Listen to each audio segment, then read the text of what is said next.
Hello, ladies and gentlemen. Hoping you're having a great and wonderful day. Well, now we have an interesting thing here, and I'm going to go over it with you guys. Apparently, the Texas Supreme Court rules against, persons from an abortion case. Well, the fact of the matter is, there's a lot more context and things I need to go through here, and whether the abortion or whatever it has, you're probably going to find from me that abortion, I find it pretty much abhorrent, and it should only be done in certain scenarios, and even then, I think those certain scenarios could be, most likely avoided. But I understand in some scenarios, like if you were raped or whatever of that matter, then okay, then maybe we could have that type of qualification, because I know the mental stress and whatever that can have on a woman of that nature when that does happen. Even though the percentage of that is low, and women having that happen to them, as horrible it is also low. But again, at that fact of the case is that there's a lot more that goes into this. So I want to go over it with you guys. It says Texas Supreme Court rules against Kate Cox in an abortion case. Yes, and I understand this is from the Hill, so we have to take everything with a grain of salt here of what they say. A lot of it's from manipulation or whatever stupid stuff. But I want to go over here on what it is, and I'll tell you guys my opinions about this as well, because it honestly, it has a lot to say. It says the Texas Supreme Court has ruled against a lower court order that allowed Kate Cox, a pregnant woman whose fetus was diagnosed with a fatal condition, from having an abortion. In a 7-page ruling Monday, the state Supreme Court said Travis County District Judge Maya Gamble's decision to issue a temporary restraining order last week to allow Cox to have the abortion was a mistake. Gamble's decision on Cox's medical emergency was put on hold by Texas State Attorney General Ken Paxton, who asked the state Supreme Court to intervene in the matter. The Supreme Court temporarily blocked the lower court's ruling Friday. A woman who meets the medical necessity exception need not seek a court order to obtain an abortion.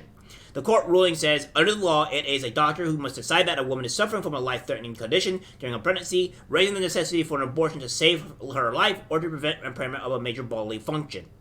It said the law leaves to physicians, not judges, both the discretion and the responsibility to exercise their reasonable medical judgment, given the unique facts and circumstances of each patient. However, there is more to this than people seem to understand here, alright? So, first off, we're going to go with this, alright? What they're calling an abortion is not actually an abortion. It's what we call an ectopic pregnancy. Now, it says an ectopic pregnancy occurs when a fertilized egg implants and grows outside the main cavity of the uterus. An ectopic pregnancy most often occurs in a fallopian tube, which carries eggs from the ovaries to the uterus. A pregnancy in which the fertilized egg implants outside the uterus. The fertilized egg can't survive outside the uterus. If it left to grow, it may damage nearby organs and cause life-threatening loss of blood. Symptoms include pelvic pain and vaginal bleeding. To prevent complications, treatment is needed. In the early stages, medication may be sufficient. Later stages require surgery. So the only thing that is the Supreme Court gets wrong here is calling it an abortion, because it's not an abortion. And for instance, I would say this is a legitimate reason to have a quote unquote abortion when this is not an abortion. It's called an ectopic pregnancy, and it's not good for the female or the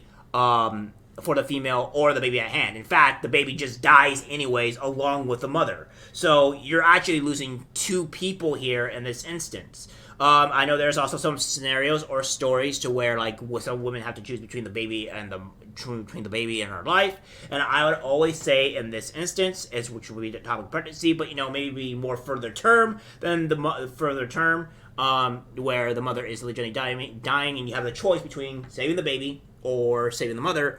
I would say that probably saving the mother is the better option. We can battle through on which option is better. Obviously, either way, you're having a choice between someone or somebody dies in the scenario, which is horrific, and I hope nobody in any circumstance has to go through this. However, in that case, I think that even in that extreme scenario is extremely rare. I haven't really heard of very many scenarios of that happening. I do know ectopic pregnancies are probably more often, or happen a bit more often than even that extreme scenario. But again, that's something that we can also discuss on what is justified, what is right, whatever in that case. My personal opinion, I don't think if you're going to have an abortion, you should probably file for, obviously, be be labeled for murder, because I think if you're going to say that abortion is legal or evil and it's going to be killing, then you have to say it's murder as well. You can't have both rules and say not do this. And there's a lot of people that even won't go that far. Well, I would go that far if we want to make it that more accurate in that department, right? But the fact of the matter is that this is just the reality of things, right? So this is an ectopic pregnancy. What the court is pretty much saying here, they're just not putting that in. And that's the problem. You have to say an ectopic pregnancy, in which, in pretty much all cases, is allowed. There is no thing where that's not a thing. The court also found that Cox's doctor, Dominic, asked the court to pre-authorize the abortion, yet she could not, or at least did not attest to the court that Ms. Cox's condition passes the risk the exception requires. These laws reflect the policy choice the legislature has made, and the court must respect that choice, the court said in its ruling. According to state law, a doctor who performed an abortion procedure could be sentenced to life in prison. Cox, 31, has fled the state to get an abortion procedure amid the legal whiplash involving her case.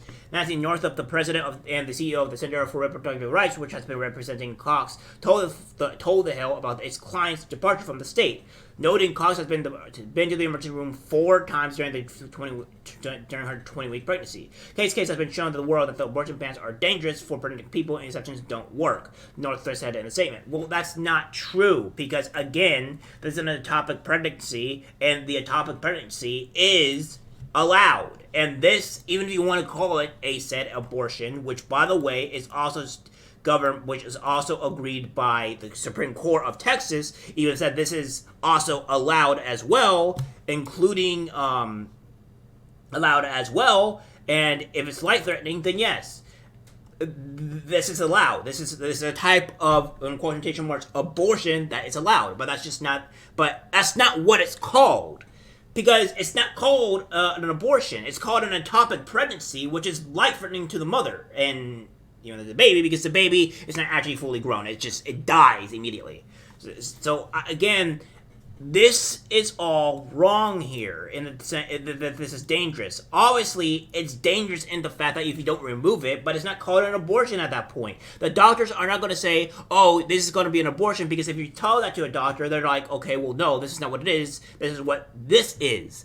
This is the problem, the reason why I don't like it when the far left get things wrong. Because when you're trying to make up words or trying to not understand actual medical procedures or what is going on, you're going to get these type of instances coming up. This is not needed at all. If her life is actually legitimately in danger, then this is something that was going to come up. She just really wanted to be able to get care where she lives and recover at home surrounded by family. Well, Kate had the ability to leave the state. Most people do not, and a situation like this could be a death sentence. Again, this is not something that needs to be put on the table, because this is already on the table for, I would say, majority of states, and also, it's not called an abortion. I have to keep reiterating that. So let's go through the 14th Amendment, shall we? So we have this, Section 1, all persons born or naturalized in the United States and subject to the jurisdiction thereof are citizens of the United States and the state of the wherein they reside.